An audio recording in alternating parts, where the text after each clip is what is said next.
Phoenix bird. A girl of about 13 was standing by the road. She looked confused. Her clothes were crumpled, her shoes were on different feet, and her hair was disheveled. Later, when she can tell her story, she will say that at the time she did not realize what was waiting for her. She just wanted to run away from home, where it was scarier than the cold street, where it would seem it should be calm, safe, warm, and calming for a young heart to be close to loved ones. But the girl was running away from a place where she was insulted, raped, and beaten, where everyone from her mother to her grandmother knew about it but pretended not to know. She wandered down the road, slim and slightly stooped. Her stomach grumbled, reminding her that she hadn't eaten in 2 days. Then she would join a local gang, prostitute herself. She'd stand at the neighborhood, sell herself, and give some of the money she earned to a pimp. That's how 7 years of horrible life passed.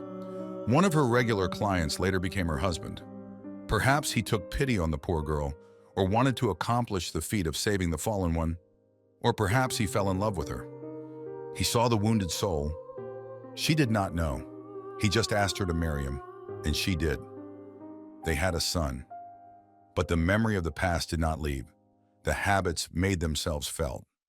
Her husband began to look for her more and more often on the ring road. This was how she earned her living. He was completely desperate. He turned to many people for help, but it was all in vain. They were sent to a psychologist. There was no hope, but they decided to try. At the counseling sessions, the girl did not know how to talk about herself, and she spoke badly. She stuttered. Her vocabulary was poor. She could not express her feelings. The only thing that made her go to the psychologist for consultations was the specialist's appearance. She liked her appearance. She was gentle and patient. Her voice was calm. It was calming. In the course of a long conversation, it became clear that the young woman did not perceive the man as a man. He is a client for her. Her body does not feel pleasure from being close to him. It seems not to live.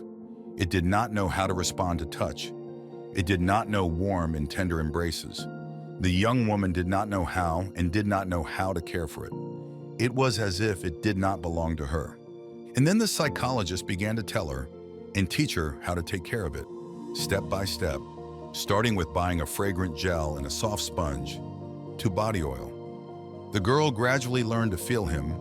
She learned to love him. 6 months passed, and the therapy began to show results. At one of the consultations, the psychologist gave her a huge teddy bear. Seeing such a huge toy, the girl burst into tears. No one had ever given her such a gift. In her dream, she hugged it like a little girl. That tender and childlike thing that is in each of us, and which she did not know until that moment, began to manifest. She had to allow herself to enjoy it. Later, she would say that she started hugging her son, and this is the most beautiful thing that can happen in life. Her husband noted that his wife became softer, more friendly, and affectionate with her son and with him. She cut off contact with her parents. They had a destructive influence on her. The young woman made this decision herself. She is currently in her 3rd year of university. She believes in God and wants to do a lot of good in her life. She has a desire to help women like herself. There is always hope.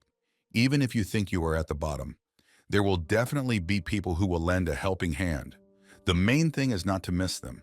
And like a phoenix, you will rise from the ashes to life. After the pain had calmed down and the paralyzing weakness had gone, one patient said before he died that the value of life for him was in this moment. He had never noticed that water could be so tasty, that people around him were so beautiful, and he would give everything he had for one more day of life, and he would spend it with his eyes wide open. Another elderly man's request was to extend his days for a few months to see the key of spring and smell the scent of life once again with its aromas. One dying woman said she was not afraid of death and was ready to meet it. Her last wish was not to miss her first and last morning sunbeam. She asked to turn the bed toward the window. She stayed awake all night, waiting for the dawn. She waited, and with the first rays of the sun, she left this world. Each of us exists in our own world, the laws of which only we know. This applies to all areas of life. We live differently and die differently. What scares most of us about death is not the loss of the future, but the loss of the past.